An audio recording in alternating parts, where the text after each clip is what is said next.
Hey guys, so it's Tyler here. I just got the Tesla 2025 Spring Update installed on my vehicle, so we'll take a look at the features that are specific to my vehicle, which is a 2024 Model Y, and also the additional features for the other vehicles. Hey guys, it's Tyler here. So today I just got the new 2025 Spring Update on my Tesla Model Y. And we're going to look at the new features that are included with my 2024 Model Y, as well as the other vehicles as well. So some quick overview is that we have the alternative trip plans, so that will give you some different routing options for your navigation system. So the fastest will offer the quickest route. The best amenities will prioritize stops that have open businesses nearby, such as gas stations, Starbucks, restaurants, fast food places. So that way, if you are traveling and want a bite to eat, you can stop there and get something to eat while you are charging. And the last new option is fewer stops, so that'll minimize your charging stops. The next feature that has been added is the Avoid Highways feature, and that is a navigation option that will avoid highways.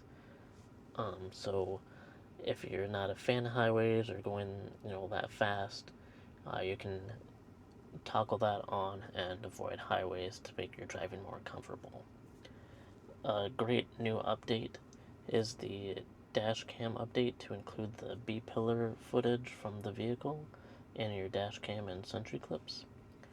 And the dash cam viewer has also been updated in the car for a grid view, as well as a new layout for all the different camera angles that you can get. And with the Model Y is the new save trunk height based on location. So for example, I have a lower garage, so if I were to open up my trunk at the full height, it would actually end up hitting the garage door. So with this update, I'll be able to set the new garage height for when I'm at home, so it'll stop before it'll hit that garage door, and then when I'm out everywhere else, it'll open up at its full height. Also with the new Model Y and the new Model 3 is the adaptive headlights.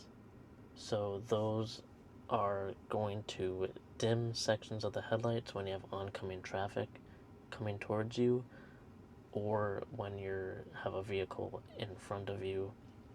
The headlights will dim, so instead of going from high beams to low beams, it'll stay on your high beams the whole time and just dim sections of where a car is going to be instead of blinding a driver. There is also the keyboard languages, so if you are multilingual, you'll be able to switch between different languages based on what language you want to switch something in. So you can switch from like English to Spanish to French, and there's quite a lot of different languages to choose from. Another well-needed option is the keep accessories powered on. So this was a feature previously, but they did take that away a few months ago. And now what happens is, so you can toggle that on, and it would keep your devices that are plugged into the USB ports and the 12-volt outlets, that it would keep them powered on, so the people with trunk fridges or freezers would be able to keep those devices powered on when you leave your vehicle. So those are the big updates for my vehicle itself. There also are some smaller updates, such as favorites in Sirius XM. So you can now scroll through your favorites using the scroll reel left and right buttons. And on YouTube Music, the playlists will show what's coming to play next. And you can also search media files, or search media results by source. So you can look up something specifically on SiriusXM or Live One or Apple Music. And you can also show third-party charging stops as well that aren't Tesla owned. So if there's a cafe or a hotel that has their own charging, those will pop up in your navigation if you toggle that on. And another update that they have there is a automatic hotspot connection is available. So if you are someone that connects their car to your phone's hotspot, it'll automatically connect each time, so you don't have to turn it on and off. Contact photos are also displayed when you're getting a call, much like how someone has the little picture in their profile. If you have a picture of somebody in your phone for their contact information, that will pop up on the car now. If you don't have a picture, but you just have their name will pop up, just the first name initial and the last name initial. So we'll go through some of these options here. So for the alternative trip plans, we'll go ahead and put in a navigation. Let's just go to Denver. So if we go to Denver, it'll give me a route, and then it will give me the different options for the new navigation settings. So as you can see, it's the fastest and furious stops. So that will give me 6 stops, which is about a travel time of about 17 hours.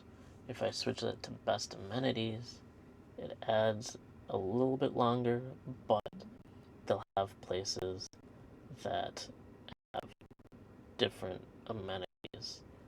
For example, I know that Janesville Charger, for example, has a 24-hour grocery store. The Davenport, I'm not exactly sure what's all there, but we can tap in and see. In Davenport, they have different restaurants here. So they have Crumble Cookies, Mo Southwestern Grill, Starbucks, Hy-Vee, and these are all going to be in walking distance of the supercharger. So that's a nice feature. And then if we go to, let's see. Okay, so I guess they combine the fastest and furious stops together as one. But again, it will change your travel time. But as you can see, between the fast and furious stops and the best amenities, it only added 8 minutes. It added a little bit longer travel time, but that's all right.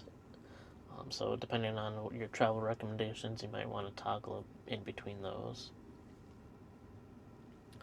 And then if we go to our settings and go to the navigation, you have your avoid highways option there, and then you can toggle on your third-party charging stations. That'll pop up in your navigation.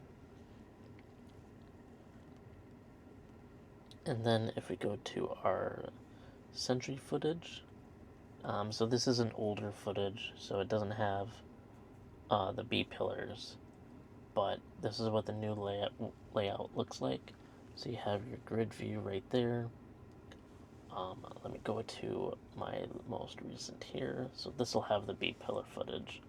This is just in my garage, but you have your grid view down here, your front view, your rear view camera, your left camera,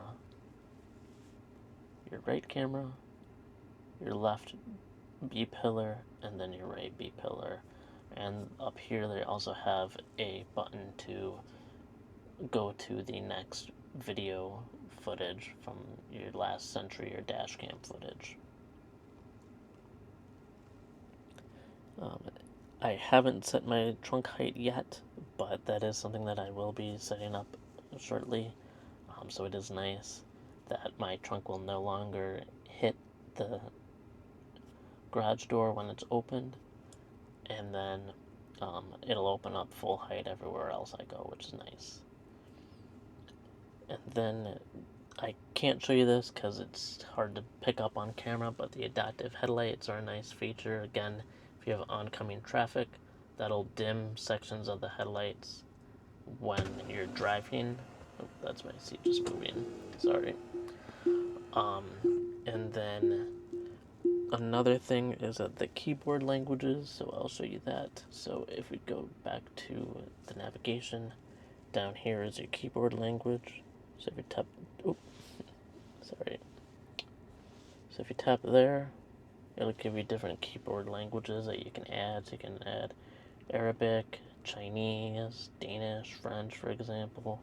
So if I were to add French, and I go back to here, it'll switch towards French and English if you just tap, and then if you press and hold, it'll pop up everything so you can click specifically which language you want. I don't speak French, so I'm going to be turning that off. And the next feature is the keep power accessories on. So if you go to your settings and go to charging and scroll all the way to the bottom, there you'll have keep accessories powered on. And what that will do is that will again keep your USB ports and your cigarette outlets, your 12-volt outlet powered, so you can keep devices charged and powered when you exit the vehicle. It does turn off if you're below 20%, so that's a nice feature to save your battery in case you do use this feature, but it will be definitely useful for people who